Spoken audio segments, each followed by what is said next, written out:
নির্বাচনী প্রচার শেষ, কেন্দ্রে কেন্দ্রে পাঠানো হচ্ছে সরঞ্জাম। আর নির্বাচনী পরিবেশ ঠিক রাখতে কঠোর অবস্থানে রয়েছে আইন শৃঙ্খলা বাহিনী। দর্শক, সাভারের নির্বাচনী পরিবেশ সম্পর্কে বিস্তারিত জানাচ্ছেন সহকর্মী রায়ান বিন আমিন। আমি আছি সাভার সদর ইউনিয়নের চাপাইন স্কুলের সামনে। এই চাপাইন যে স্কুলটি আছে এটি সদর ইউনিয়নের ৩ নং ওয়ার্ডে পড়েছে।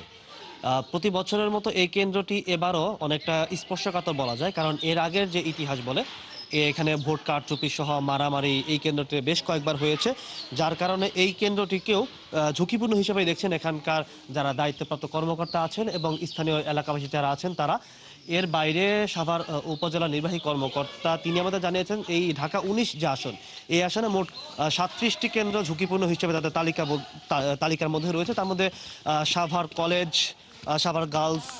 সাভার গার্লস স্কুল, এর বাইরে আছে স্বর্ণকিল স্কুল, মডেল একাডেমি পৌরসভার, এর বাইরেও আরও বেশ কিছু কেন্দ্র আছে যেগুলোকে তারা ঝুঁকিপূর্ণ হিসাবে এবার ধরছেন, এবং ওই কেন্দ্রগুলোতে কিন্তু আইন শৃঙ্খলা বাহিনীর যারা সদস্য আছেন তাদেরও নজরদারি তারা বাড়াবেন বলে আমাদের জানিয়েছেন।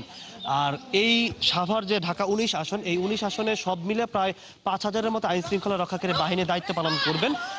চাপাইন যে স্কুলটি আছে এই স্কুলে কিন্তু সিসিটিভি ক্যামেরা লাগানো হচ্ছে। আমরা যদি একটু দেখাই যে এই কেন্দ্রে যতটুকু জানতে পেরেছি 10টি সিসিটিভি ক্যামেরা থাকবে, এবং এই ক্যামেরার মাধ্যমে এখানকার যে পুরো নির্বাচনী যে হালচাল সেগুলো পর্যবেক্ষণ করা হবে।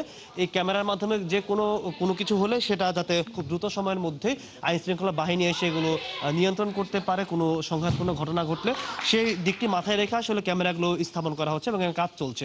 আর এখনো পর্যন্ত সাভারে যেহেতু ঢাকা খুবই নিকটবর্তী একটা উপজেলা, যার কারণে এখনো পর্যন্ত এখানে নির্বাচনের যে সরঞ্জামাদি সেগুলো পৌঁছায়নি। এবার মোট ভোটার আছেন প্রায় ৭.৫ লাখের মতো, যার একটা বড় অংশ আসলে শিল্প গার্মেন্টসে যারা কাজ করেন তারা, এবং এর মধ্যে একটা বড় সংখ্যক কিন্তু ইতিমধ্যে বাড়ি চলে গেছেন। এখানকার ভোটার কিন্তু তারা বাড়িতে চলে গেছেন, যেহেতু ৪ থেকে ৫ দিন একটা বড় ছুটি পেয়েছেন, যার কারণে এবারও ধারণা করা হচ্ছে বরাবরের মতোই যে ভোট তুলনামূলক অনেক কম পড়বে।